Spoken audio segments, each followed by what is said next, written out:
Bueno, entonces antes de iniciar, repito, antes de iniciar la explicación del tema, quiero saber si hay dudas, inquietudes por resolver. O si no, podemos iniciar la explicación del tema. Por el momento no. Sí, les agradezco que si no tienen dudas, inquietudes por resolver, de igual manera me indiquen que no, para poder estar seguras de iniciar.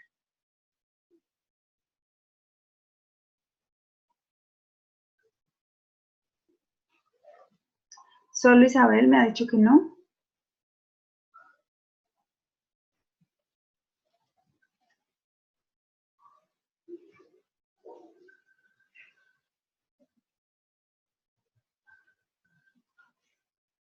Bueno, perfecto, listo. Ya empecé a compartir mi pantalla, quiero confirmar si la están viendo. ¿No? Sí, perfecto, listo. Sí, profe. Gracias, mi amor. Bueno, entonces voy a iniciar con la explicación de esta noche. Estamos iniciando la semana sexta de la unidad 2. Unidad 2 estamos con la semana 5, semana 6 y semana 7. Recordemos que la semana 8 está destinada para la evaluación final y para la entrega de la actividad integradora. El día de hoy, aparte de la exposición del tema que vamos a tratar durante la semana, también les voy a explicar sobre la actividad integradora, el planteamiento de la actividad integradora. La idea es que ustedes tengan como mínimo 3 semanas para realizar esta actividad, no es tan complicada, no es compleja, también la vamos a hacer sobre el estudio de caso y la voy a explicar al finalizar la explicación del tema. Si ustedes perfectamente desean esperar hasta próximo lunes de la semana entrante para iniciar el trabajo de esta actividad, totalmente comprensible teniendo en cuenta que nos hace falta la explicación de un tema, que es el tema de control. Entonces, la idea es simplemente, a pesar de que falta este tema, pueden avanzar si lo desean, porque los primeros temas obviamente ya los hemos visto. Dice Eider Cruz, pero con los grupos que tenemos ya, profe, no los que arma la plataforma, que eso así no sirve, no entiendo. No, yo no he armado ningún grupo. Siempre les he dicho que el trabajo en equipo y los grupos los conforman ustedes. Yo de ustedes, desde el semestre pasado, los grupos que ya conformé, con eso hubiese seguido trabajando. La idea no es que ustedes cambien de grupo cada vez que inicia una asignatura, un módulo, un semestre. Si ustedes ya conformaron un equipo sólido y se han llevado muy bien trabajando, pueden trabajar todas las actividades colaborativas y grupales de aquí en adelante. Dice Sergio, eso fue lo que dijimos, pero no nos dejaron en otra materia. Pues no entiendo las razones del otro instructor, la verdad no, no sabría. Pero yo no le veo ningún inconveniente que trabajen siempre. La idea es llevar una secuencia y si ustedes conformaron un buen equipo de trabajo, se han llevado bien, no entiendo por qué no. Por mi parte, ustedes pueden trabajar todas las actividades que yo les proponga grupales dentro de mi asignatura, dentro de mi materia, las pueden trabajar con los mismos integrantes, no se tienen por qué rotar y yo no voy a conformar ningún equipo de trabajo, ustedes lo hacen. Creo que la sugerencia que di para el caso Times es que si no tenían grupos yo les podía colaborar. Y a dos estudiantes me dijeron que no tenían grupo y esos dos estudiantes traté lo posible de colaborarles para conformación de equipo. Algunos de una vez me dijeron de trabajo individual, perfecto, tampoco tengo ningún inconveniente. A ver, la idea del trabajo colaborativo es apoyarse, es ayudarse, incluso dice la palabra de Dios, dos se hacen calor, dos se apoyan, ¿cierto? Uno no, digamos que no perdura como dos. Entonces la idea del trabajo colaborativo es ese apoyo que ustedes puedan tener. Cuando uno se desmotiva, el otro lo motiva. Cuando el uno tiene tiempo, el otro no tiene tiempo. Cuando el uno entiende un tema, el otro no lo entiende o viceversa, ¿vale? Pero si se conforman algunos equipos o grupos de trabajo y esos equipos no, digamos que no hay buena comunicación y tampoco hay como buena energía, sinergia ahí, agrupas, o sea, no cuadró, digamos que no hubo engrane, y por el contrario están perjudicando a alguno de ustedes, es decir, un integrante por esperar al otro no hace nada, o un integrante siempre lleva la carga del otro y el otro va en coche. Entonces, cuando pasa eso, entonces yo digo, trabajen individual, porque la idea es colaborarse, pero si no conformaron un buen equipo de trabajo y se están llenando de cargas, entonces es mejor que lo hagan de manera individual, porque la idea es apoyarnos y todos ir caminando bajo la misma fuerza, pero si hay uno que atrasa y si hay uno que tira hacia atrás, jala hacia atrás y no deja avanzar, entonces mejor soltémoslo y sigamos solitos, ¿vale? En esas dos condiciones, por eso no tengo ningún inconveniente de que si alguien dice yo prefiero trabajar solito, pues lo trabaje solito, y los que sí hayan encontrado un buen equipo de trabajo y hayan podido apoyarse y bueno, lo demás, excelente, pueden seguir trabajando de la misma manera. Bueno, entonces voy a iniciar la explicación del tema de hoy. Como siempre, voy a quitar aquí la barrita del video porque es que me causa molestia para desplazar las diapositivas. Al final nuevamente pongo el video. Vamos a iniciar entonces la explicación de la semana de hoy, de la semana que estamos iniciando hoy. Semana de lunes a viernes, de lunes a domingo. En las pasadas, el pasado semestre se trabajaba de lunes a lunes, aunque yo siempre trabajé de lunes a domingo, y la verdad que es más pertinente porque no se tiene que pisar una semana con otra. Yo siempre decía, el lunes terminamos y el domingo a la noche terminamos, y el lunes ya tenemos que estar arrancando con nuevo tema y no tenemos por qué estar empezando un tema y estar finalizando otro. Me parece que no genera mucha organización. Entonces, el tema de esta semana número 6 es la dirección administrativa. Ya vimos todo lo que tiene que ver con la planeación estratégica, ¿cierto? Con las herramientas propias del diagnóstico y la planeación estratégica, con todo lo que tiene que ver con la organización. Y hoy vamos a mirar la dirección administrativa desde el ámbito estratégico. Vamos a hacer una recontextualización que a mí siempre me gusta, como que volver a retomar esos temas de gran importancia que ya hemos visto, pero que es necesario, digamos que recordarlo para poder tener una mejor apropiación del tema. Entonces, vamos a mirar nuevamente el ámbito de la administración de manera general, de manera global. Entonces, el ámbito del desarrollo de la administración es universal, es decir, se aplica en todas partes del mundo, ya sean en organismos públicos o en organismos privados. Ubicándonos en lo particular, la administración la realiza una persona. Perfectamente usted puede llevar sus finanzas y tener una organización, una administración de sus finanzas. Incluso dicen que una persona debe, obviamente, también tener una buena administración de su vida. La administran o aplican la administración las familias, las microempresas, las pequeñas, las medianas y las grandes empresas. Y por último, se entera que el ámbito de la administración se determina y se aplica en todos los ámbitos donde se requiera, donde se necesiten, en empresas sin ánimo de lucro, en empresas con ánimo de lucro, en microempresas o en empresas que incluso, o en los negocios, ya hablamos la diferencia entre empresa y negocio, en los negocios también se debe llevar una administración mínima, pero se debe llevar una administración. Entonces la administración es un campo tan amplio que se aplica en absolutamente todos los campos existentes en nuestra vida.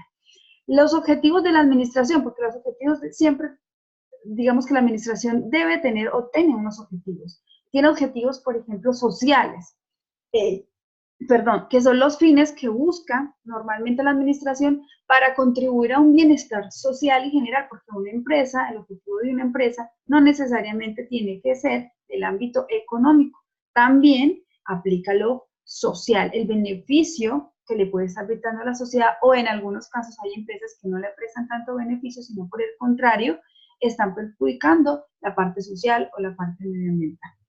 Los objetivos económicos. Los objetivos económicos pues son los fines lucrativos que la administración persigue, porque toda empresa, toda organización con fines lucrativos, pues lo que normalmente persigue son unos beneficios económicos. También unos objetivos organizacionales. La administración coordina estos recursos de la organización de la empresa, valga la redundancia. Por tal motivo, uno de sus fines básicos es optimizar la coordinación de los recursos de la empresa que posea. dicha empresa, independientemente de cuál sea. Existe también una, que alguien me está escribiendo en el chat. Ahorita vamos a hablar de la actividad integradora, Jimmy, ¿vale? Al finalizar la explicación, entonces resolvemos todas estas inquietudes para la actividad integrada. Bueno, la administración tiene también unas características. Esto lo vimos en el módulo de introducción a la administración, ¿lo recuerdan? No lo vimos tan específico porque digamos que en introducción a la administración todo tiene que ver con introducción. Todo lo de teorías administrativas, introducción, las disciplinas, introducción, todo fue muy por encima, pues aquí estamos especificando, nos estamos adentrando bien en el tema. Entonces, las características de la administración, ¿cuáles vienen siendo? La universalidad. ¿Por qué se dice que la administración es universal? ¿Por qué? Porque en todo organismo social existe. Es decir, que ya sean en organismos nacionales, internacionales, en empresas públicas, en empresas privadas, lo que estábamos hablando ahorita, en todos los giros, en todos los tamaños, en todas las clasificaciones, aplica la administración. Por eso se dice que es universal. Se dice también que es de especificidad o de propósito. ¿Por qué? Porque es de carácter específico. Entonces, la empresa conforma un medio efectivo para lograr que se haga el trabajo consecuente que lleva a un fin, siempre que lleva a un fin. Las empresas siempre tienen un objetivo y una meta. Aparte de las lucrativas, siempre van a tener otro objetivo o otros objetivos principales. Entonces, normalmente un principio, una característica es que es de propósito la administración. También de unidad temporal, ¿qué quiere decir de unidad temporal? Que normalmente se da por etapas. Entonces, aquí es donde hablamos de las funciones administrativas, pero aparte de eso, de esas funciones administrativas se da por etapas, etapa de inicio, de crecimiento, de punto de equilibrio, de declive, de otra vez de volver a retomar ese punto de declive. Entonces, por eso se dice que es unidad temporal. De interdisciplinaria, porque decimos que es interdisciplinaria. Recordemos en el módulo anterior que veíamos que la administración ocupa o tiene que ver con todas las disciplinas de psicología, salud, economía, sistemas, la tecnología, la sociología. Entonces, todas las disciplinas tienen que ver con la administración, o la administración también tiene que ver con todas las disciplinas. Entonces, un proceso administrativo en una empresa no se puede hacer simplemente con la disciplina económica o la disciplina administrativa. No, requiere de todas, de la economía, de la salud, de la tecnología, de los sistemas, requiere de la salud, ya lo mencioné, de la parte social, de la parte psicológica, bueno, de todas las disciplinas.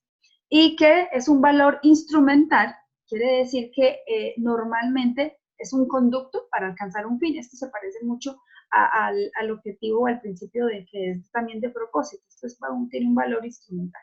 Y el valor de la flexibilidad o la característica que es flexible es que la administración debe estar dispuesta al cambio, debe ser receptiva a los cambios del entorno y dependiendo de esos diagnósticos que puedan tomar del entorno cambiante, tienen que aplicar ciertas estrategias administrativas de modo que puedan ir a la vanguardia de las necesidades del entorno. Entonces, por eso se dice que la administración es flexible o algo que lo debe caracterizar es la flexibilidad.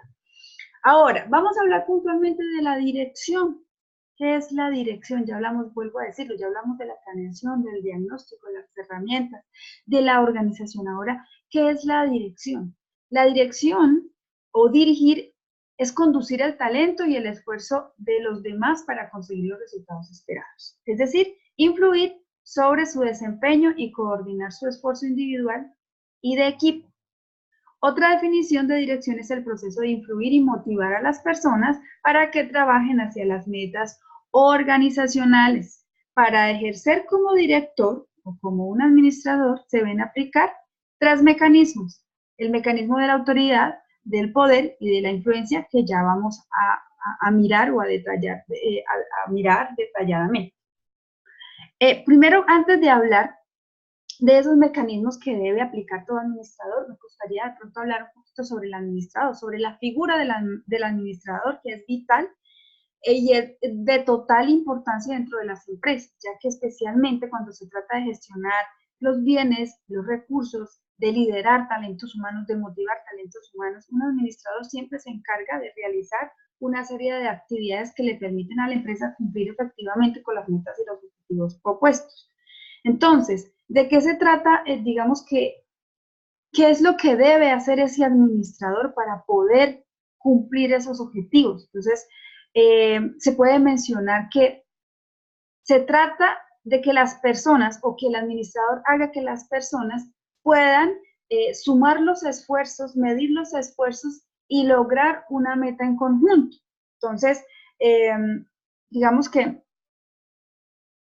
el administrador debe tener esa autoridad, el administrador debe tener esa motivación, el administrador debe ser un influenciador, debe ejercer también un poder, debe ejercer un liderazgo dentro de ese proceso administrativo para poder alcanzar o para poder hacer que todos los trabajadores o los dependientes de los subordinados lo sigan, lo imiten, acaten sus órdenes, sus sugerencias, sus instrucciones y de esa manera puedan trabajar en equipo o individualmente, pero la idea es que se trabaje con el fin de alcanzar las metas o el plan estratégico planteado. Entonces, vamos a mirar cuáles son esos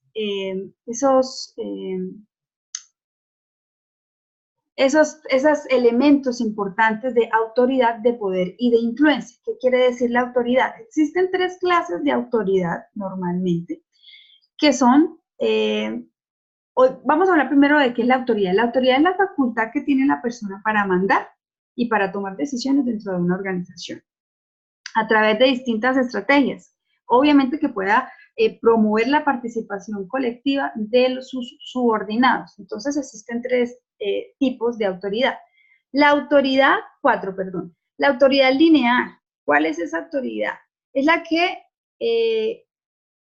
tiene un administrador para dirigir las actividades de un subalterno. Entonces, esta autoridad o esta es la autoridad que le da a un superior el derecho de conducir, de ordenar el trabajo de sus subalternos. Entonces, la línea destaca a aquellos administradores cuya función organizacional contribuyen directamente al logro de los objetivos. Ahora, ¿cuál es esa autoridad de staff? La autoridad de staff es la que existe para apoyar, para asesorar y ayudar a los departamentos de líneas hacia el logro de los objetivos. En una empresa normalmente de producción o que esté organizada por departamentos, el departamento de contabilidad y el departamento de recursos humanos más o menos representan esto, la autoridad de staff. ¿Por qué? Porque ellos solamente asesoran. Ellos están, digamos que al oído de la parte administrativa, diciéndole de acuerdo a lo que vimos, de acuerdo al diagnóstico, de acuerdo a los resultados, y presentan su asesoramiento. Entonces ellos hacen como que ese apoyo, pero en sí, ellos no producen resultados, porque digamos que el departamento de contabilidad no tiene una meta. El departamento de talento humano, bueno, el talento humano sí tiene una meta porque es, digamos que la integración de todos los trabajadores hacia el objetivo general, pero en sí como departamento no hay una meta, no tiene una meta, por ejemplo, de contratar tantos o de despedir a tantos o de pronto de capacitar, pero una meta específica relacionada con el plan estratégico no la tiene. De igual manera contabilidad. Entonces, estos 2 departamentos representan esa autoridad staff dentro de una organización. Ahora, la autoridad formal, ¿cuál es? La autoridad formal es la que legalmente está establecida en la organización. Entonces, una persona que es contratada o es promovida a una determinada posición en una empresa, entonces de una vez recibe tareas, recibe responsabilidades, recibe funciones, valga la redundancia con tareas, y por ende ya automáticamente tiene una autoridad, ya sea mínima o ya sea grande, dependiendo de la posición jerárquica o organizacional donde se ubique su cargo. Y la autoridad informal es la autoridad natural que poseen ciertas personas en la organización. Obviamente que no tienen que ver con una posición formal ni una posición jerárquica, sino que hay personas que incluso por su antigüedad o por su experiencia o por sus conocimientos ya generan una autoridad dentro de una organización. Y muchas veces un operario que lleva mucho tiempo es respetado dentro del departamento por sus conocimientos por la edad, por la experiencia, por todo el tiempo que pasaba dentro de la organización. Entonces, esta es otra clase de autoridad informal que se puede describir, se puede identificar dentro del proceso de dirección. Ahora me voy a volver un poquito acá.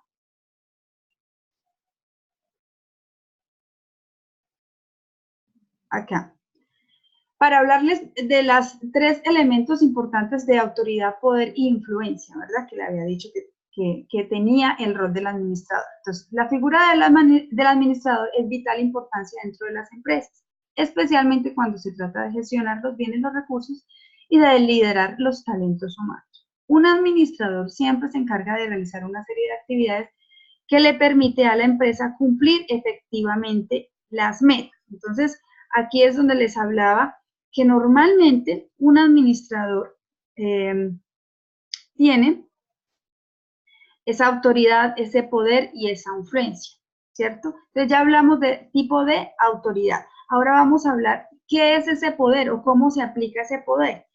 Existen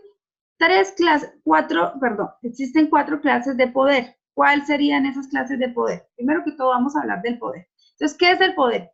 El poder es como la capacidad de ejercer influencia o de hacer cambiar el comportamiento o actitud de los individuos, ¿sí? Entonces, digamos que una cosa es la autoridad que una persona tiene y que no la ejerce, ¿cierto? Porque en algunos casos la puede tener, un líder puede tener esa autoridad que le da legalmente a la empresa, pero no la ejerce.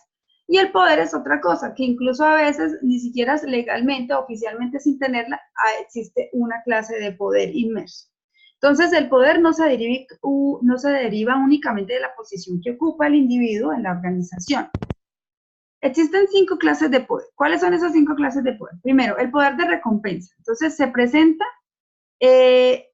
digamos que de acuerdo a la capacidad para recompensar a otras personas. El poder legítimo, ese es el que está establecido. Entonces, este se da cuando se le da autoridad a una persona que tiene el poder, o sea, que lo exige. Digamos que lo mismo cuando es la autoridad funcional, que simplemente la tiene la persona inmersa, es legítimo. El poder coercitivo. Entonces, este poder basa la facultad del influyente para castigar legalmente. Entonces, digamos que yo tengo el poder porque así prácticamente, digamos que la empresa o mi estatus me lo da, mi estatus dentro de la organización, y se basa en la facultad que tiene para, digamos que no llamémoslo castigar, sino para ejercer, digamos que alguna función de restricción, alguna función digamos que de castigo a determinado persona dentro de la organización que así lo requiere. El poder de experiencia se basa en la percepción o creencia de que la persona que influye posee cierta pericia o conocimiento especialmente, normalmente cuando la otra persona carece de ese conocimiento. Entonces, simplemente vuelvo a decirlo, esto es parecido también a la autoridad. La persona que tiene mucha experiencia, entonces se le da cierto poder especial. De pronto, si es en el nivel operario, para hablar, para proponer, digamos que para ser ese representante ante los dirigentes o ante los administrativos, ese representante de la parte operaria. Entonces, es esa clase de poder. Y el poder referencial es aquel que puede tener una persona o un grupo y se basa en el deseo de que la persona quiere identificarse o imitar a una persona influyente. Ahora vamos a hablar ya hablamos de la influencia. Perdón, ya hablamos de la autoridad, ahora vamos a hablar de la influencia. Entonces, la influencia, existen 2 tipos de influencia. La influencia estructurada es esa influencia que se refiere a las acciones o los ejemplos de directa o indirectamente producen un cambio en el comportamiento o la actitud de la persona o del grupo. La influencia también se forma o lo que se forma es del carácter institucional a modo de generar acciones positivas de los individuos frente a la empresa. Entonces, algunas personas lo que hacen es formar esa influencia o formar una actitud de influencia dentro de la organización. ¿Para qué? las personas, esto lo hacen normalmente los administradores para que las personas que lo vean de alguna manera puedan imitarlo en esas actitudes positivas que él quiso o estructuró dentro de una organización. Y la influencia normal o la influencia natural es simplemente la persona tal como es, influye en la organización. Entonces, digamos, es como en un aspecto de su personalidad y que ese aspecto de su personalidad logra influenciar en el comportamiento de los integrantes de la organización. Muchas veces se habla de un jefe muy carismático y ese jefe muy carismático que siempre está de buen genio, de esa misma manera influye y transmite esa buena vibra a los demás, a los subordinados, a los trabajadores de la empresa. Esa viene siendo esa influencia natural. Y luego, pues la influencia estructurada, vuelvo a repetirlo, es la que se trata de formar dentro de una organización para que los demás subordinados traten de imitar en buenas acciones, obviamente todos relacionados con la organización. Bueno, esas serían esos 3 mecanismos importantes dentro del rol de un buen administrador. Ahora vamos a hablar de las actividades básicas de la dirección administrativa. Entonces, la dirección administrativa supone ciertas actividades básicas, como son el liderazgo, la motivación, el trabajo en equipo, toma de decisiones y la comunicación. Digamos que estas son las funciones más importantes de la dirección administrativa o que todo líder debe ejercer dentro de la organización. Debe ejercer un buen liderazgo, una buena motivación, una buena estructuración de trabajo en equipo, saber tomar decisiones y tener una muy buena comunicación con todo el equipo. La dirección no debe confundirse con el liderazgo porque son cosas totalmente diferentes. La dirección es el proceso de influir en las personas de modo que contribuyan a las metas y las organizaciones, mientras que el liderazgo se obtiene del mismo efecto de los trabajadores, pero esto lo hacen de manera voluntaria y de manera entusiasta. Muy importante tener claro digamos que estos conceptos. El liderazgo ha sido visto tradicionalmente como la manera de motivar a los trabajadores para desempeñarse en el nivel esperado. Entonces, normalmente en el liderazgo lo que hace es proporcionar la estructura necesaria para clasificar tareas y actividades de los trabajadores y vincularlos o vincular esos intereses personales de los trabajadores mediante las compensaciones por el logro de los objetivos o de las metas. El liderazgo también es como una habilidad de persuadir a otros para alcanzar las metas dentro de las organizaciones. Y de esta manera mostrándoles cómo se hacen las cosas, estableciendo un ejemplo de conducta y de espíritu. Por eso les decía, muy importante la influencia, muy importante ese poder, esa aplicación de un buen poder, pero más importante es esa motivación que el líder les genere a los trabajadores. El líder debe inspirar a sus trabajadores a desempeñarse mejor que lo esperado, ir más allá o ver más allá de sus propios intereses y de esa manera también ayudarlos, estimularlos a trabajar hacia una desafiante visión del futuro, a conseguir esas metas, esos objetivos generales. Por eso en la planeación estratégica yo les hablaba hace 15 días, cuando les explicaba el tema de planeación estratégica. La planeación es muy bonita cuando se planea en un libro, pero lo interesante o lo realmente constructivo de esa planeación es que se pueda divulgar, se pueda exponer, se pueda presentar a todos los trabajadores que pertenecen a la organización desde el nivel operario, ¿cierto? Si el operario sabe la planeación, la visión, la misión, la cultura corporativa, los objetivos generales y la meta general de la organización, de esa manera podrá fijar sus objetivos personales a apoyar la consecución de esas metas. Ahora, ¿qué debe hacer el líder en este caso? El líder debe motivar a todos sus trabajadores a la consecución de ese objetivo general, pero a la vez incluyendo los intereses personales de los trabajadores también. Por eso es que dentro del liderazgo también existe esta función o esta característica de la recompensa, que va, digamos, por la línea de la motivación. Entonces, también hay que estructurar todos esos planes de recompensa que le permitan motivar al trabajador para la consecución de los objetivos planteados en la planeación estratégica, valga la redundancia.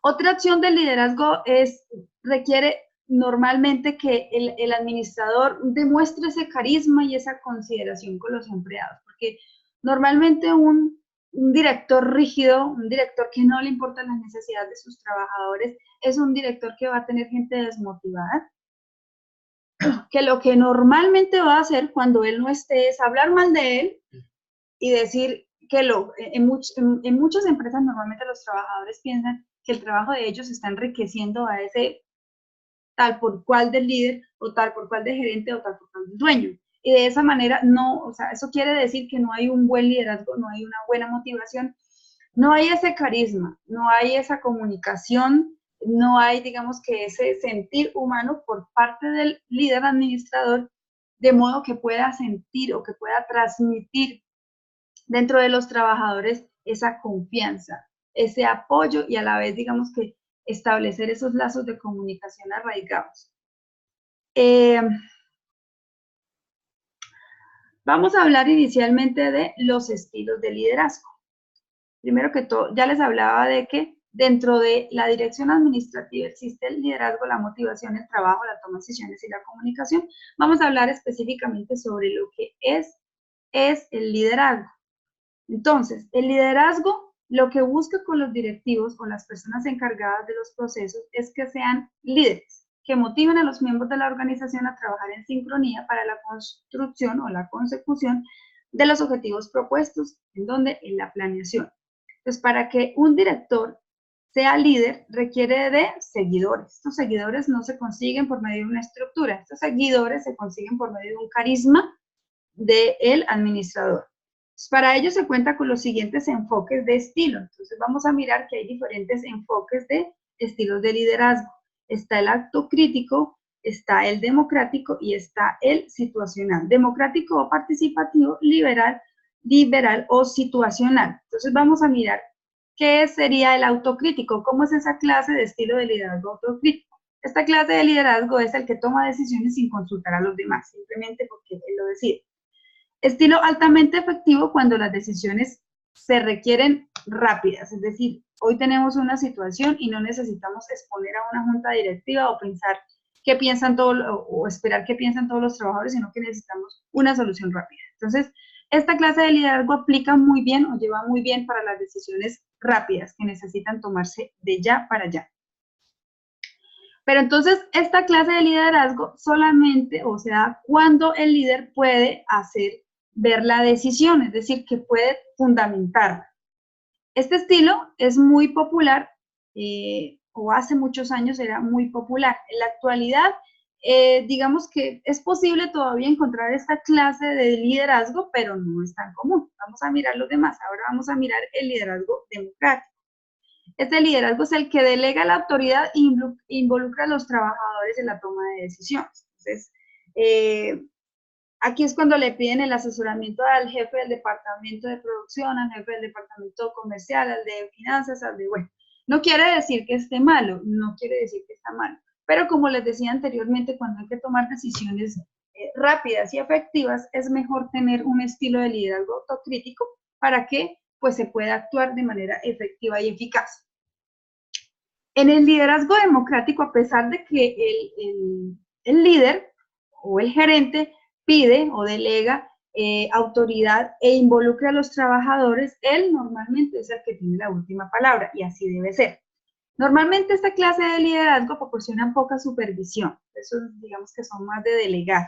Son más eficientes cuando administran profesionales altamente capacitados, no son esta clase de liderazgo no es de vigilar, no es de supervisar tanto la parte operativa. La toma de decisiones normalmente se da de manera lenta y el líder puede terminar teniendo poco control sobre los empleados. Digamos que esta clase de liderazgo se está viendo últimamente y se está haciendo de manera más popular. ¿Por qué? Porque este líder es como el papel de consultor, donde simplemente hace como una inspección de monitoreo y normalmente fomenta la idea de los empleados ofreciendo conocimientos y opiniones y qué necesitan, qué propone usted, cómo se debe hacer, usted qué cree. Bueno, entonces este sería este estilo de liderazgo. Ahora vamos a mirar el liderazgo de situación o liberal, situacional o liberal. Este tipo de liderazgo responde a las necesidades que su momento lo requiere. Ocupa las dos anteriores. Entonces, según sea el caos, él actúa y toma decisiones propias, pero según la situación, digamos que de una situación más compleja que requiere más análisis, pues se basa o se apoya también en sus subordinados, en sus jefes de departamento, digamos que actúa de forma autocrática, es un poco también democrático, según convenga la situación. Digamos que este sería el liderazgo más apropiado dentro de una organización, que involucre las necesidades, las opiniones de los demás trabajadores y subordinados de la organización, pero a la vez que también tenga el carácter de tomar decisiones propias cuando sí lo requiere. La teoría contingencial señala que los líderes nacen de situaciones y que no hay un estilo de líder mejor o peor.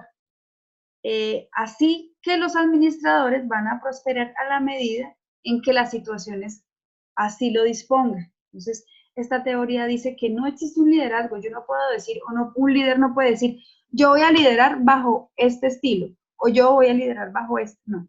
El líder normalmente nace de situaciones y se desenvuelve por medio de situaciones. De acuerdo a la situación, al caos que esté viviendo, la situación de éxito o de necesidad o de crisis, es allí cuando se hace el líder, cuando se nota el carácter y cuando él asume un tipo de liderazgo que no necesariamente tiene que ser una estructura, sino que puede ser la combinación de dos o tres estilos, como lo es el liderazgo situacional o liderazgo. Bueno, ahora vamos a hablar de la motivación. ¿Qué viene siendo la motivación? La motivación dentro de la administración es valiosa para los miembros de la organización, pues los hace más productivos, trabajan para lograr las metas propuestas. Cuando un administrador motiva a sus subordinados, hace lo que crea que llenará o satisfará los impulsos y deseos de estos, es decir, de los trabajadores, y los inducirá a actuar de la manera más deseada.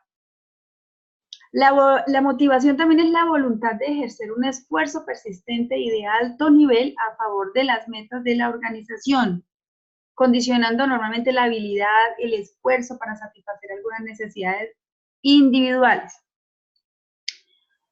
Otro sinónimo, digámoslo, de la motivación es que tiene que ver con el esfuerzo hacia adquirir o hacia lograr también una meta, pero por medio de los incentivos, por medio de la persistencia que puede ejercer sobre los trabajadores, pero de una manera más, digamos que, valga la redundancia, motivacional. Normalmente, la jerarquía, normalmente la motivación, hace muchos años, la estructuró el señor Abraham Maslow.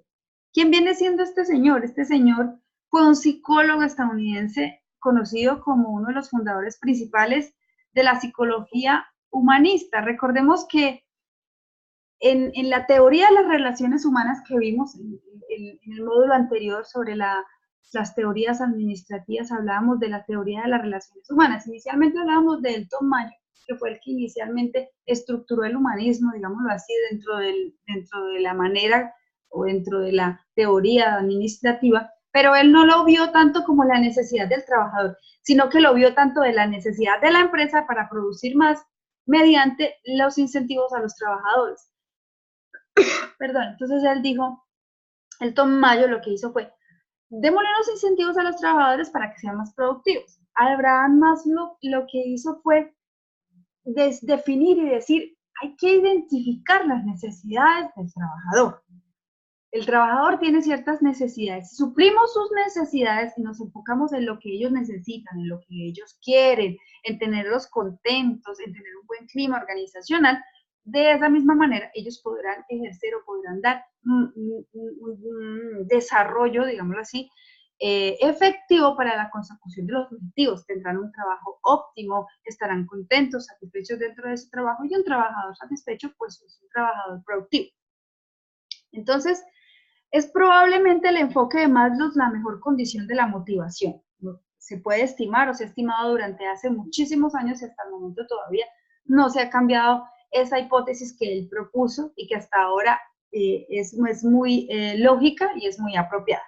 Entonces, las necesidades del trabajador o las necesidades que todo administrador debe propender porque se le estimen al trabajador se dividen en 5 clases. Vamos a empezar a mirar cuáles serían esas necesidades fisiológicas. Él las organizó por medio de una pirámide, se llama la pirámide de Maslow, y las ubicó desde la parte superior, de la parte inferior hacia arriba. En la parte inferior están, digamos que las más importantes, y a medida que sube la pirámide encontramos las menos importantes, que obviamente también son necesarias, pero que no tienen el mismo grado de importancia. Primero son las necesidades fisiológicas. ¿Qué son esas necesidades fisiológicas? Perdón. Entonces, incluyen la necesidad de comer, la necesidad de beber, la necesidad de abrigo, la necesidad de supervivencia en general. Entonces, normalmente, al hacer la realización del trabajo, el trabajador necesita un medio de supervivencia. Entonces, los gerentes aquí tienen la oportunidad de motivar esa realización proporcionando un sueldo diario. Entonces, digamos que esas necesidades fisiológicas se van a suplir por medio de un sueldo. Y digamos que a la medida que sea ese sueldo satisfactorio para el trabajador, estamos supliendo a gran, mediana o menor manera las necesidades fisiológicas del mismo. Ahora, ¿cuáles las necesidades de seguridad? ¿Cuáles vienen siendo? Las necesidades de seguridad serían la estabilidad, la protección de daños físicos o daños emocionales, y estas, más o menos estas necesidades de seguridad se hacen necesario para suplirlas, aumentar el efecto del trabajo en los sentimientos de seguridad. Entonces, ¿cuáles serían, digamos que esos compensamientos a ese sentimiento de seguridad de las personas, de los trabajadores? Entonces, serían las pensiones, los seguros colectivos de gastos médicos o seguros de vida, los sistemas de antigüedad que rigen los despidos y los procedimientos de quejas que garantizan la reparación del trato arbitrario o injusto, y también esto sirve para aliviar la ansiedad. Esto también además lo que hace es como que unir más al personal en su empresa, y lo que hace es hacerlo sentir que no simplemente él gana un salario de subsistencia, sino que tiene algo más. Entonces, en estas necesidades de seguridad, aquí es donde le proporcionan o cuando le dan o cuando siente el empleado que tiene una buena pensión o que va a tener una buena pensión, que tiene una estabilidad laboral. Hoy en día, lamentablemente, son muy pocas las empresas que brindan una estabilidad laboral, ¿cierto? Que él no tenga miedo por cumplir 40, 45 años de que lo vayan a despedir por su edad, ya no vaya a tener trabajo, que tenga una estabilidad, que tenga seguro de vida, que tenga un seguro médico, que tenga o que le puedan brindar esa antigüedad que muchos de nosotros queremos en una empresa, que nos sintamos cómodos, llegar hasta la jubilación en esa empresa. Entonces, estas serían, digamos que, la manera como se pueden suplir esas necesidades de seguridad. Ahora, las necesidades sociales. ¿Cuáles son esas necesidades sociales? Entonces, las necesidades sociales incluyen la necesidad de interacción con la sociedad, el afecto, la compañía, dentro de la compañía, la amistad que se pueda generar dentro de la compañía. Entonces, ¿cómo se da o cómo se suple o cómo se le garantiza al trabajador esa necesidad social? Entonces, formando grupos de trabajo, normalmente se logra que se originen sentimientos de aceptación y de pertinencia, capaces de satisfacer todas estas necesidades sociales de los empleados, algunos que estén aislados, otros que sean tímidos, otros que tengan sus problemas. Entonces, por eso es que muchas empresas hacen tienen clubs, por ejemplo, clubs deportivos, para que los empleados puedan integrarse, hacen actividades dependiendo de la época del año, de las fechas del año, hacen esas actividades de integración. esta es la manera de suplir las necesidades sociales del trabajador. El trabajador tiene que hacer sociedad, tiene que hacer amistad, tiene que hacer comunidad dentro de la organización. ¿Por qué? Porque más o menos un 80% de la vida del trabajador va a estar dentro de la organización y él tiene que tener un ambiente saludable, un ambiente familiar, de amistad, que le guste ir a trabajar, que tenga un buen clima organizacional. Entonces, esta es la manera como se pueden satisfacer esas necesidades sociales. Ahora, las necesidades de estima. ¿Cuáles son esas necesidades de estima que también tienen los trabajadores y que son necesarias para su motivación? Entonces, estas necesidades incluyen factores internos como el respeto hacia uno mismo, la autonomía, el logro, y ya de manera externa, el reconocimiento, el rango y la atención. Entonces, los trabajadores normalmente necesitamos ser valorados dentro de la organización y necesitamos también tener autonomía para tomar decisiones dependiendo del cargo. Necesitamos tener ese reconocimiento por los logros alcanzados, por el tiempo tal vez de servicio que llevamos dentro de la organización, por aquellos objetivos o aquellas actividades que yo estoy haciendo de manera muy exitosa, ese reconocimiento. Eso hace parte de las necesidades o de las actividades que suplen las necesidades de estima dentro del trabajador. Existe también las necesidades de autorrealización. ¿Cuáles son esas necesidades de autorrealización? Y que están como en el último grado de importancia en la pirámide de Maslow. Estas necesidades incluyen el crecimiento, la satisfacción, el logro del potencial de uno mismo. Esta necesidad en especial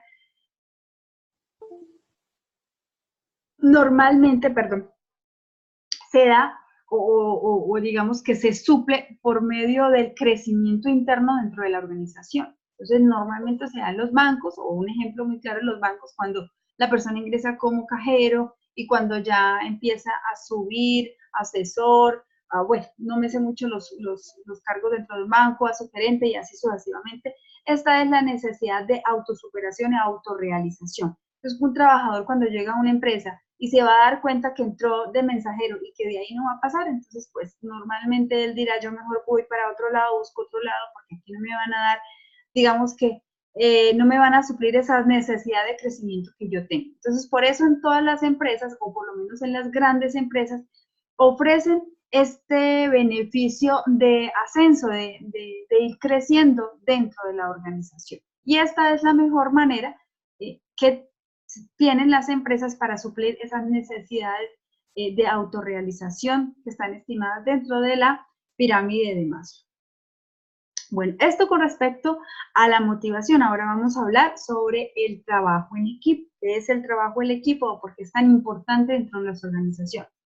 El trabajo en equipo es importante porque genera una sinergia en la consecución de los objetivos y metas propuestos por la organización. Debe darse de manera sana, equitativa y justa, pues hace que las actividades se cumplan de manera eficiente y eficaz. Y algunos factores a considerar normalmente son en que el trabajo en equipo se tiene que seleccionar por habilidades, complementar por medio de habilidades, de reglas, y se debe aplicar la motivación y el crecimiento. Cuando se divide la organización en departamentos, se ponen a disposición el personal y los equipos y las instalaciones, se asignan esas tareas y también se asignan esos sitios de trabajo. Se prepara el escenario y se escribe, pues, digamos que el guión, donde se reúnen los factores digamos que de relaciones laborales directas. Entonces, aquí es donde se estima o digamos que se tienen que conformar esos equipos de trabajo. Normalmente estos equipos de trabajo digamos que se estiman o se dan o se forman de acuerdo a actividades, de acuerdo a necesidades, de acuerdo a departamentos, de acuerdo a conocimientos y de acuerdo también a una parte, digamos que de interacción, digamos que de carisma, por decirlo así, también es otro criterio para conformar esos equipos de trabajo. ¿Qué ventajas nos trae conformar esos equipos de trabajo? Entonces, normalmente se da la cooperación interdepartamental, cuando se da esa conformación exitosa dentro de un departamento, se da esa cooperación. se disminuye el ausentismo, hay una disminución de la rotación del personal y hay un mejoramiento de la comunicación. Muy importante todas estas ventajas que conllevan la conformación de los equipos de trabajo. Por eso les hablaba yo ahorita del trabajo en equipo. Un trabajo en equipo o un trabajo colaborativo debe cumplir unas funciones muy importantes y una de ellas es el apoyo, la ayuda. Cuando uno se desmotiva, el otro lo desmotiva. Por eso aquí una de las ventajas que nos expone el temario dice que una de las ventajas es la disminución del ausentismo. Entonces, normalmente cuando un trabajador se siente apoyado, se siente respaldado, ya sea en su conocimiento o simplemente de manera emocional tal vez, pues le da más ganas de ir a trabajar y da mayor estabilidad. También disminuye la rotación del personal. Si se dan cuenta, dentro de las organizaciones, cuando existen estos equipos de trabajo conformados y estructurados, hay menos rotación del personal. Puede que un trabajador no sea tan eficiente como otro y no tenga los conocimientos del otro, pero al trabajar en el equipo, él se puede soportar en sus demás compañeros y su trabajo también es exitoso dentro de la estructura del grupo. Entonces, decimos que los grupos de trabajo deben tener ciertas características, ¿cierto? O se deben tener ciertos factores a considerar. Esos factores a considerar, primero que todo, es que la selección o la agrupación o la conformación de esos grupos de trabajo se debe dar por la selección de habilidades. Entonces, los integrantes deben seleccionarse de acuerdo con habilidades requeridas para la meta o para el objetivo o para el departamento. Entonces, dentro de un departamento de producción, digamos que se hace un equipo de trabajo con los que manejan mejor el inventario, con los que manejan mejor las máquinas, con los que manejan mejor, por ejemplo, el corte, con los que manejan mejor el mantenimiento de la maquinaria, etc. Se debe complementar por medio de habilidades. ¿Qué quiere decir? Que las habilidades deben ser diversas, es decir, que se complementan si sabe de la parte técnica con la parte, digamos que de expresión o la parte de conocimiento o la parte emocional. Entonces, dentro de un equipo de trabajo también puede ser que se complementen las actividades. Vamos a tener un experto en maquinaria, vamos a tener un experto en mantenimiento, vamos a tener un experto en corte, vamos a tener un experto en inventario. Entonces, conforman también un equipo de trabajo de acuerdo o complementado por las habilidades. Se deben definir reglas dentro de los equipos de trabajo. Definir y seguir ciertas reglas para el funcionamiento y también para el cumplimiento de los tiempos, para el cumplimiento de los objetivos, para generar respeto dentro del grupo. Las reglas también son reglas de convivencia dentro del grupo y para generar, digamos que esas otras maneras conductuales que se deben tener dentro del desarrollo del trabajo en equipo. También se debe ejercer la motivación y el reconocimiento, pues, proveer o promover los debidos reconocimientos por los aportes al equipo, destacando la idea, labores, acciones. Y asimismo es importante la motivación dentro de los miembros del mismo equipo, no solamente el gerente que vaya a motivarlos, sino que dentro del mismo se genere una buena comunicación e integración que pueda generar una motivación dentro de los mismos integrantes del grupo.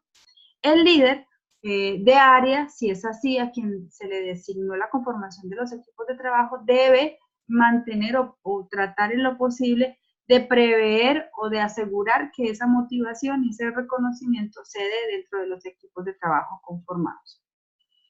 Bueno, ahora vamos a hablar de la comunicación. La comunicación se toma como el propósito, o digamos que el propósito de la comunicación en la organización es influir en las acciones que buscan el bienestar. Además, es primordial para el funcionamiento del interno, el funcionamiento general de las organizaciones. Desde el punto de vista de la administración, la comunicación es el proceso en virtud del cual los miembros de una organización transmiten información e interpretan su significado. La comunicación en las organizaciones debería darse o se debería dar a los departamentos y a los empleados. Normalmente la información y los conocimientos que les permitan realizar bien sus tareas y los motiven para, digamos que para realizar bien sus funciones. Todos los empleados, entre ellos los gerentes, requieren información adecuada y pertinente para la coordinación de técnicas, o para la planeación, o para los aspectos motivacionales, o para aspectos motivacionales dentro del trabajo. También existe la comunicación general, pero también se estructura una comunicación organizacional. ¿Cuál viene siendo esa comunicación organizacional? Se ha demostrado que la eficiencia con que el grupo resuelve los problemas depende del grado de la adecuación entre el sistema de grupo o la red de comunicaciones y la satisfacción de las necesidades del procedimiento de la información planteadas por el problema que debería ser resuelto. ¿Qué quiere decir esto? Esto quiere decir que se estima que la eficacia con que los grupos o con que las empresas resuelven su problema también tiene que ver con el grado de eficacia y eficiencia de los medios de comunicación que se aplican dentro de la organización. Entonces, las redes de comunicación son el factor decisivo, la rapidez y la eficiencia con que los grupos resuelven los problemas. Los gerentes son los arquitectos normalmente de esas redes o esas estructuras de comunicación organizacional y suelen pasar la mayor parte de su jornada laboral interactuando con los supervisores, con los subordinados, con los trabajadores, con los miembros de los departamentos, bueno, etc. Por tanto, necesitan tener una estructuración formal y eficiente de comunicación organizacional.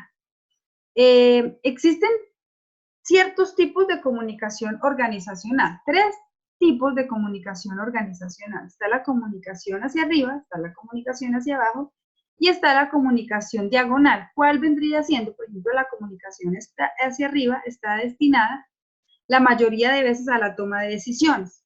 Entonces, los subordinados transmiten a sus supervisores la información sobre los avances y los problemas del desarrollo de actividad. Entonces, cuando se da como que de la parte operativa hacia arriba.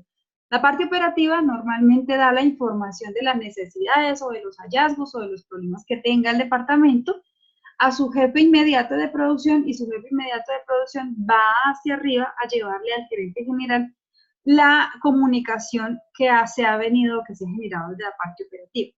Normalmente esta clase de comunicación tiene ciertos sesgos. ¿Por qué tiene ciertos sesgos? Porque muchas veces existen, digamos que, líderes tan estrictos y tan rígidos que podrían castigar de alguna manera, digamos que no pensemos en castigo físico, sino podrían de otra manera o molestar o qué sé yo, a los subordinados que normalmente llevan esas malas noticias. Entonces, los subordinados tratan en lo posible de esconder esas malas noticias o no darlas tan oportunamente. A veces pasa que los directivos se molestan tanto cuando existen malas noticias que tratan en lo posible de hacerle entender a la parte operaria de que no me cuente eso, los problemas, no me venga con problemas ahora. Entonces, eso también hace parte que se sesgue esta clase de comunicación cuando es hacia arriba. Otra opción es cuando los subordinados normalmente, o sea, los trabajadores no confían en los supervisores, entonces sienten que así digan las cosas no se va a encontrar ninguna solución. Entonces, por eso simplemente no dan la información y las cosas se quedan tal cual.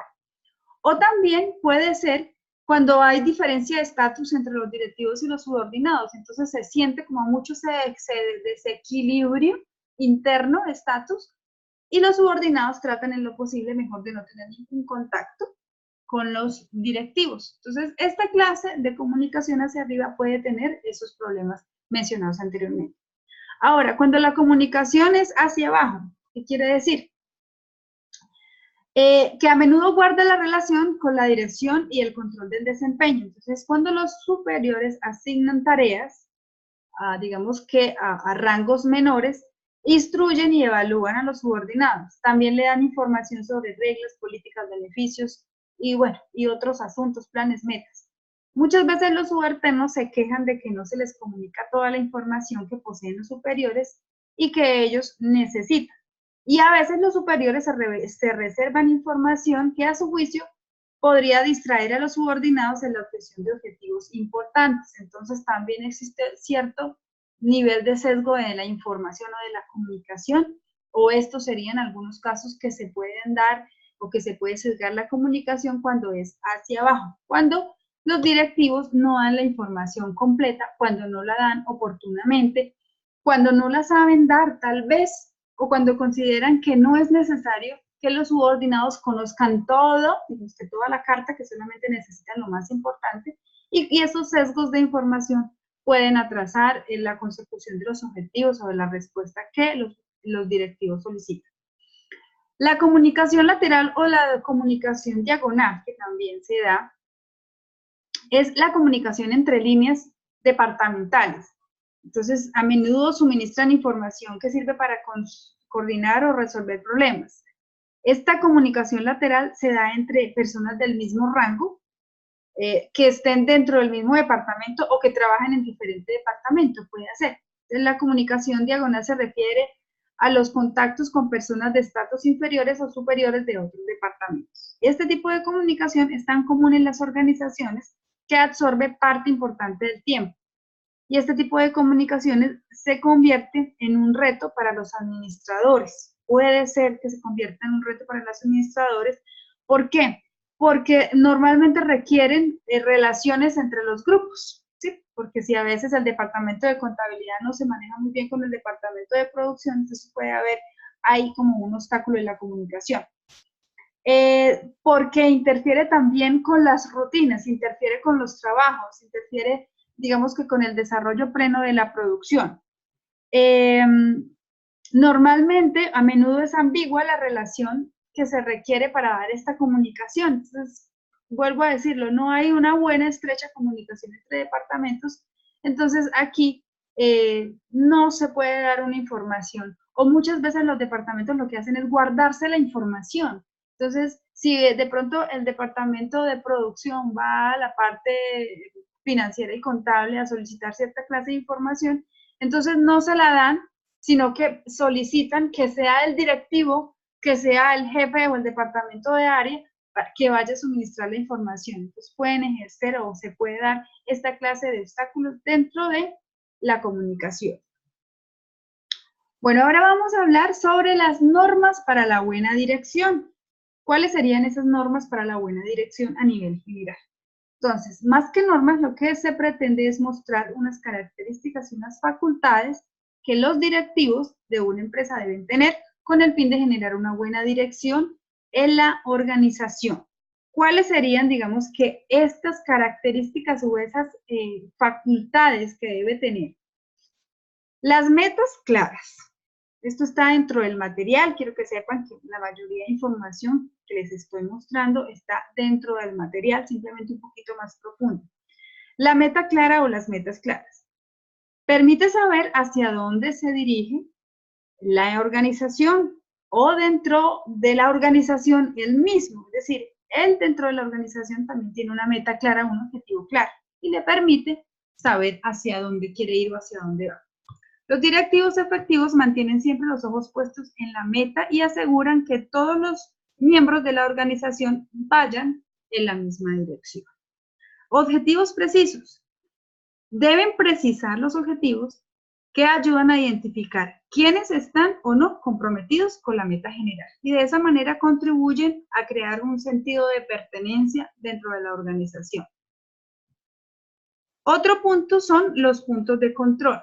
Un buen administrador debe establecer puntos de control. Estos puntos de control pueden ser actividades, pueden ser o se pueden dar en estimaciones de tiempo. Es decir, un punto de control puede ser que a mediados del periodo establecido se llegue a una pausa, a una acción de mejora continua para mirar y determinar si los objetivos se han alcanzado de la manera estructurada, de la manera planificada o no. Estos puntos de control ojalá no sean al final del periodo programado. ¿Por qué? Porque si hay acciones o si se necesita aplicar acciones de mejora, de pronto es muy tarde al final del periodo para aplicarlas. ¿Qué otra cosa debe tener un buen administrador? Capacitación. Debe capacitar de manera individual o a todo el equipo de trabajo. Esta capacitación se debe estructurar dentro del planteamiento o el plan de gestión del talento humano, pero ¿quién es el que lo debe propiciar? El administrador es quien debe, primero que todo, aprobar y estructurar de esas necesidades de capacitación de todos los empleados. Debe tener una muy buena comunicación, establecer una buena comunicación con todos los trabajadores de la organización, desde los rangos medios hasta los rangos operativos, con el fin de evitar el choque de perspectivas o una comunicación, digamos, dañina dentro de la organización o que le esté obstaculizando el logro de los objetivos. Debe tener una motivación constante, reforzar el compromiso y el entusiasmo personal por medio de acuerdos, por medio de acciones motivacionales para sus trabajadores. Él debe automotivarse para poder llegar a motivar a sus subordinados. Porque si un jefe o un director no está lo suficientemente convencido de las metas trazadas y de la labor realizada, difícilmente puede transmitirla a sus trabajadores. Y por último, debe tener creatividad o debe aplicar la creatividad. Tener la creatividad, pero aceptar la creatividad tanto de parte de los directivos como de parte de los subordinados. Aceptar sugerencias, aceptar recomendaciones, aceptar ideas, analizarlas y tomarlas para una mejor realización o mejor consecución de objetivos. Bueno, y con esto finalizamos la explicación del tema de lo que tiene que ver con la dirección. Aquí encuentran ustedes las fuentes bibliográficas si quieren complementar el tema. Recuerden que ustedes tienen acceso a libros y todo lo que yo, digamos que los temas que he complementado o que he venido complementando la explicación de las conferencias, lo he tomado de la biblioteca, que ustedes pueden consultar y también pueden profundizar temas consultando las referencias bibliográficas que siempre se les publica. Bueno, ahora vamos a identificar la actividad que se tiene establecida para esta semana 6 con el fin de dar cumplimiento al tema de dirección administrativa. Entonces tiene planteado un quiz. El quiz se denomina dirección administrativa. En este quiz se estiman 20 preguntas, de las cuales aleatoriamente a ustedes les va a salir 10 preguntas. Fueron ya revisadas, analizadas y aprobadas para que ustedes puedan estar seguros de que todas las preguntas apuntan al tema que se explica esta noche. Es importante que ustedes tengan una buena comprensión de la estructuración de las preguntas. Si hay algo que ustedes consideran que no están de acuerdo, me pueden avisar. Yo estoy totalmente flexible y abierta al cambio para poder estructurar un proceso de calidad y de satisfacción de todos ustedes que son mis clientes. Bueno, también les decía que hoy voy a explicar sobre la actividad integradora. Voy a mostrarles así, digamos que a grandes rasgos sobre la actividad integradora, pero voy a entrar a la plataforma, les voy a compartir pantalla para que ustedes puedan ver la estimación. Entonces, ¿de qué se trata la actividad integradora? La actividad integradora se trata del análisis de un caso empresarial. Vamos a continuar con el caso de Times, de la empresa Times, que ya vimos en la unidad 1, que ustedes analizaron todo lo que tiene que ver con la planeación estratégica, las estrategias empresariales identificadas. Vamos a seguir, pero ya en otra versión de Times. Times es una empresa del mercado que tuvo un momento de auge, digamos que en su crecimiento estuvo en la cima, en el boom, pero después afrontó ciertas situaciones y esas son las situaciones que vamos a analizar en esta actividad integradora, para que ahora podamos aplicar los conocimientos de este proceso administrativo, pero ya de una manera más analítica, de manera de darle una solución a la situación presentada en este caso. Entonces voy a dejar de compartir acá esta presentación para ir a presentarles, a compartirles, perdón, pantalla en la plataforma para mostrarles el caso. ¿Listo? Entonces regálenme un momentico. Acá. Listo, por favor me confirman si están viendo mi pantalla. Estoy en este momento en la plataforma y les estoy mostrando la actividad integradora. Sí, bueno, listo. Bueno, perfecto. Ustedes ingresan a tareas y en tareas, en la parte superior, creo que le voy a cambiar de sitio a esto y le voy a dejar aquí al finalizar la semana 8, en la estructuración, es que hace un momentico la subimos, entonces la van a encontrar de pronto en la semana 8. Esta es la actividad integradora. Primero, los objetivos. Identificar de manera práctica los conceptos vistos en el curso. Segundo objetivo, comprobar las relaciones de los conceptos vistos en el curso frente al contexto empresarial, teniendo en cuenta que vamos a hacer el análisis de un caso empresarial. Las instrucciones. Esta actividad se debe realizar en los grupos de trabajo, mínimo 2, máximo 3. La conformación de los grupos de trabajo se realizará por parte de los estudiantes. Eso es claro para ustedes, que ustedes mismos conforman los equipos de trabajo. Me gustaría máximo 3. Sé que hay unos grupos de 4, bueno, un grupo creo que es de 4, entonces digamos que por no ser todos, no hay problema con eso. Evidencia final del trabajo de grupo. Cada integrante del grupo del trabajo debe hacer la entrega de la actividad por medio de la plataforma. Esto va a cambiar un poquito. Sigo con la idea, o sigo con la recomendación de que me envíen un trabajo por grupo y yo le asigno la calificación a todos los demás. ¿Listo?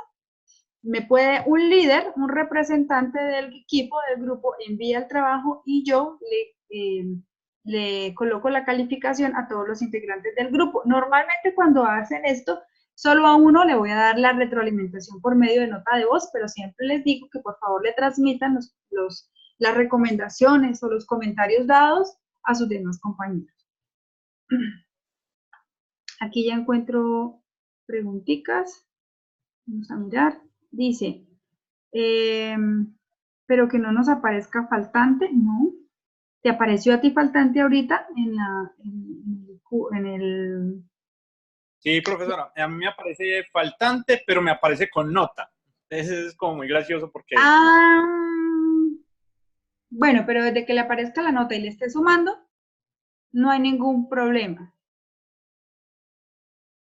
Desde que les aparezca la nota. De todas maneras, pues dentro de mi centro de calificaciones, ustedes ya aparecen con nota. Y desde que yo tenga la nota registrada en el centro de calificaciones, al final, cuando yo vaya a sacar el promedio general, obviamente les va a sumar, así que no hay ningún problema. ¿Listo? Bueno, sigo con las instrucciones. El desarrollo de la entrega de esta actividad se debe tener en cuenta que se debe hacer en un programa Word con excelente presentación, redacción, sin errores ortográficos, fuente en Arial 12, interleado de 1.5, y distinguir el medio, digamos que los títulos con negrita, y deben citar las fuentes por medio de o bajo la referencia de normas APA, sexta edición. Muy importante la presentación de las actividades. Encontré en algunos trabajos no tan grata presentación, entonces les recomiendo que un trabajo siempre debe tener una portada, una introducción, el desarrollo del caso, de las preguntas o del planteamiento del taller, y al final unas conclusiones y unas referencias. Eso es lo que mínimamente debe tener cualquier trabajo o cualquier informe, se los recomiendo.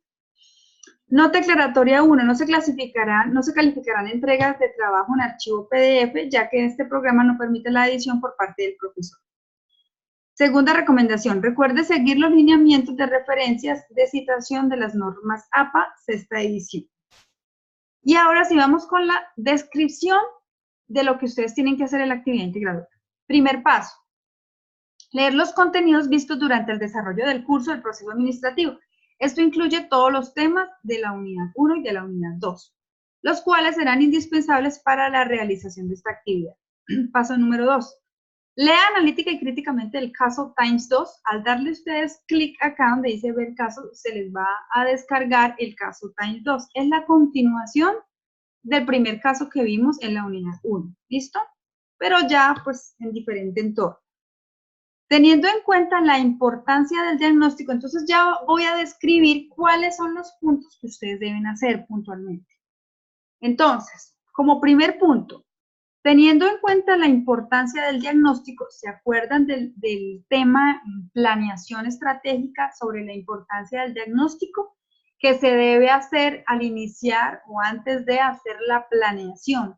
¿Qué es el diagnóstico? El diagnóstico es el análisis del entorno externo y del entorno interno de la organización para identificar posibles oportunidades, posibles amenazas, posibles falencias, posibles debilidades o posibles fortalezas que me esté generando el entorno externo y el entorno interno. ¿Cuál es ese entorno externo? Recordemos, la parte económica, la parte social, la parte política, la parte ambiental, la parte legal, la parte cultural, ¿cierto? Ese es el entorno externo. ¿Y cuál es ese entorno interno? Entonces, los clientes, los proveedores, empresas gubernamentales, mi capacidad física, mi capacidad económica, mi capacidad productiva, mi talento humano, todos esos son los enfoques internos. Entonces, ¿qué tienen que hacer? Teniendo en cuenta la importancia del diagnóstico, identifique qué aspectos del macro externo, es decir, del macroentorno, es decir, de la parte externa, y cuáles aspectos del microentorno, es decir, de la parte interna, no se identificaron y no se trataron oportunamente en el caso Times 2, que es el que ustedes están analizando. ¿Claro ese punto? ¿Claro ese punto? Quiero saber si está claro. Si no está claro, lo vuelvo a explicar.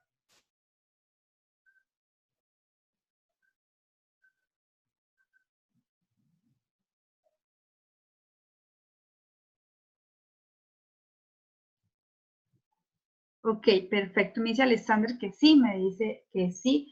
Mira, dentro de dentro del material, ustedes en la parte de planeación estratégica van a encontrar un punto que se llama diagnóstico. En ese diagnóstico están todos los aspectos del macroentorno y del microentorno. Esos son los aspectos que quiero que analicen mediante la lectura de este caso.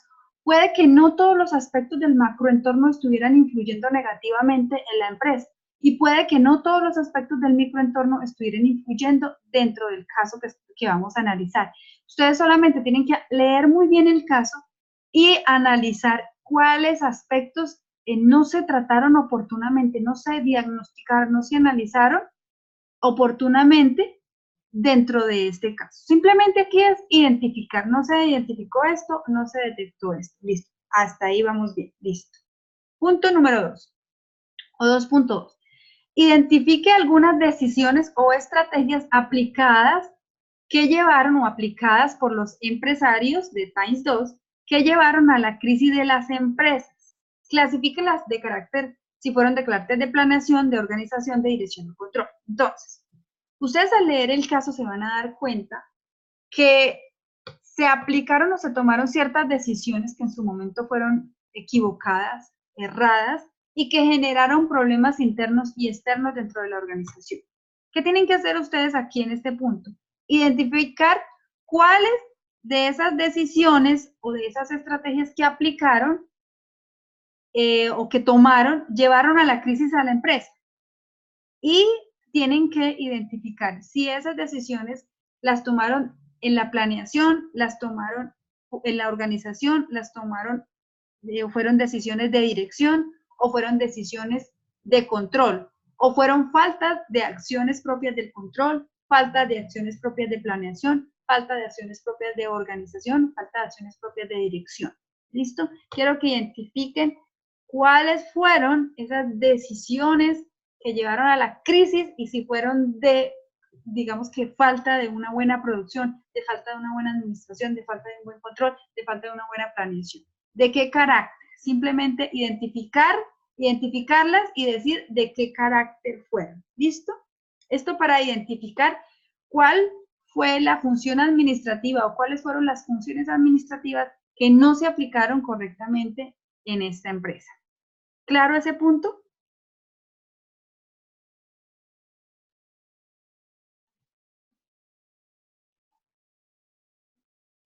Perfecto. Perfecto, listo. Ahora vamos con el punto 3, 2.3.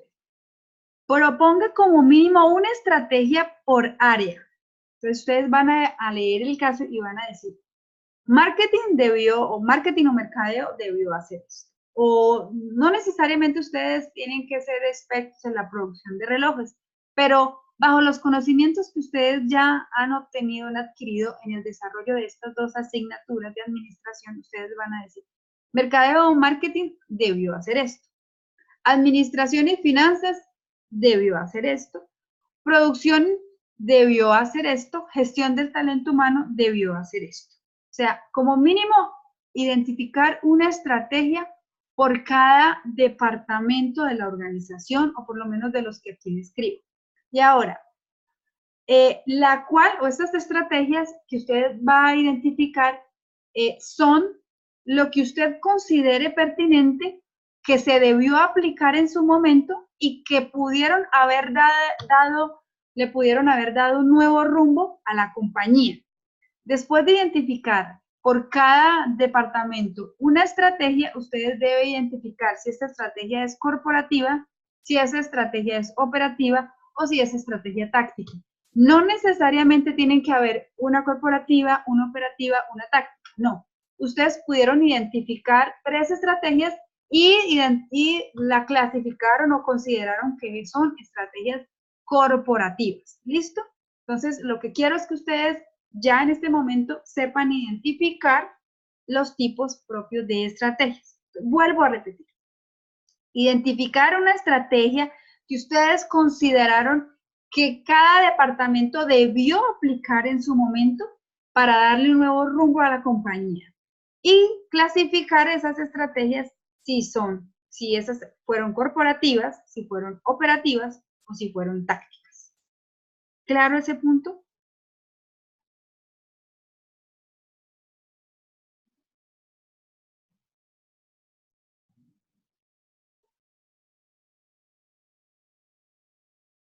Ok, me dice Sergio y Eider que sí. Si no está claro el punto, lo vuelvo a explicar.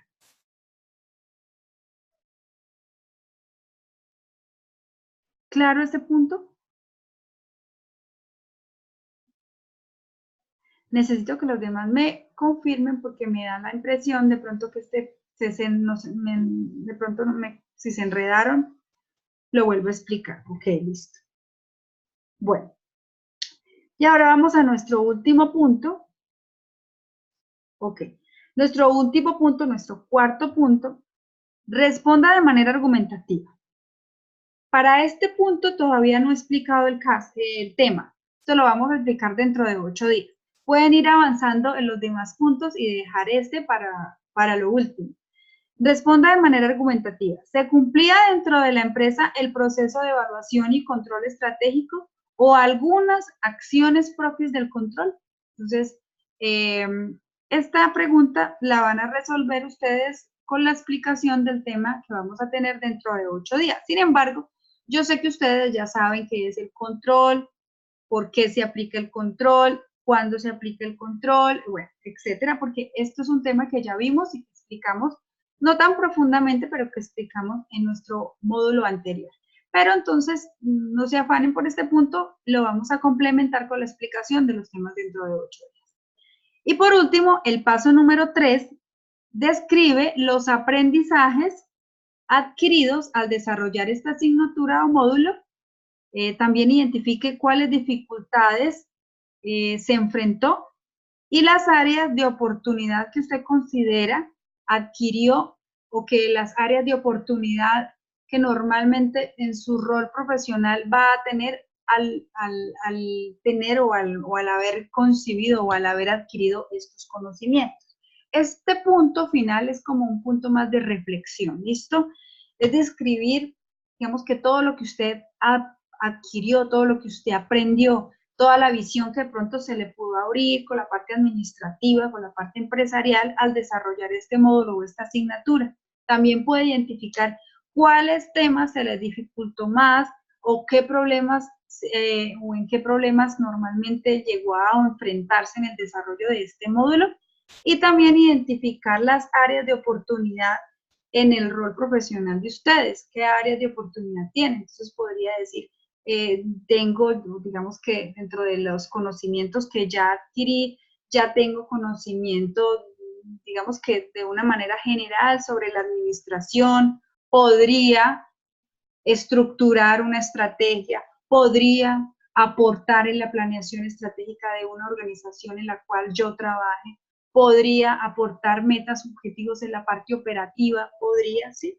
Esta es la manera como quiero que se estructure. Este último punto, vuelvo a decirlo, este punto es más de reflexión. El tiempo previsto para el desarrollo de esta actividad son 3 semanas, entonces ustedes la van a realizar semana 6 o tienen el tiempo semana 6, semana 7, semana 8, desde hoy 16 de septiembre hasta el 6 de octubre. mañana van a encontrar mejor estructurada la actividad porque la quiero, digamos, que organizar un poquito mejor, no en lo que les acabé de comentar, sino en la presentación dentro de la plataforma.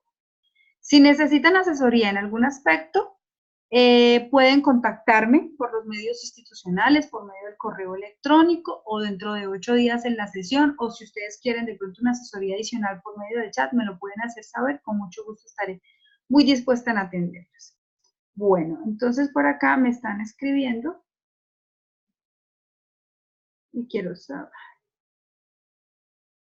Ok, dice, hasta mañana, bueno, hasta mañana, Jimmy, gracias, profe, feliz noche. Ok, vale, me demoré un poquito, llevamos casi las 11 de la noche porque la actividad integradora necesitaba que estuviese lo suficientemente clara.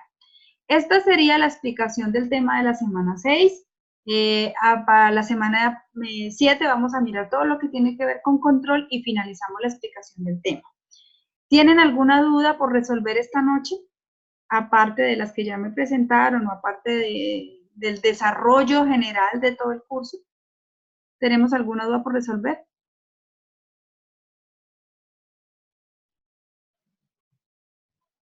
Si no hay ninguna duda por resolver, también me pueden hacer el favor y me dicen que no. Ok. Bueno.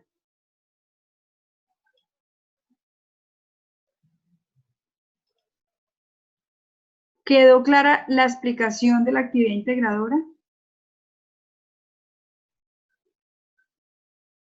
Sí, profe, muchísimas gracias. Ok, perfecto. Me dice Elmer, profe, el caso TimesView lo realizaré de forma individual. Quisiera saber si algún compañero tiene equipo. Elmer quiere, o si tienen de pronto conformar un equipo con alguno de ustedes. Si alguien quiere unirse con Elmer, lo puede hacer. Bueno, listo. Muchísimas gracias nuevamente por la participación. Siendo las 11 en punto de la noche, vamos a dar por finalizada este encuentro sincrónico. Nos vemos dentro de 8 días. Recuerden que mañana van a encontrar habilitada nuevamente la grabación. Mañana la subo y la encuentran disponible dentro de la plataforma y la encuentran disponible pues también dentro del canal que algunos de ustedes ya se suscribieron a este canal. Entonces, una feliz noche para todos. Muchísimas gracias por la participación, por la espera y nos vemos dentro de 8 días. Un abrazo para todos y estoy pendiente del correo electrónico para atender todas las dudas y las inquietudes. Bye, bye.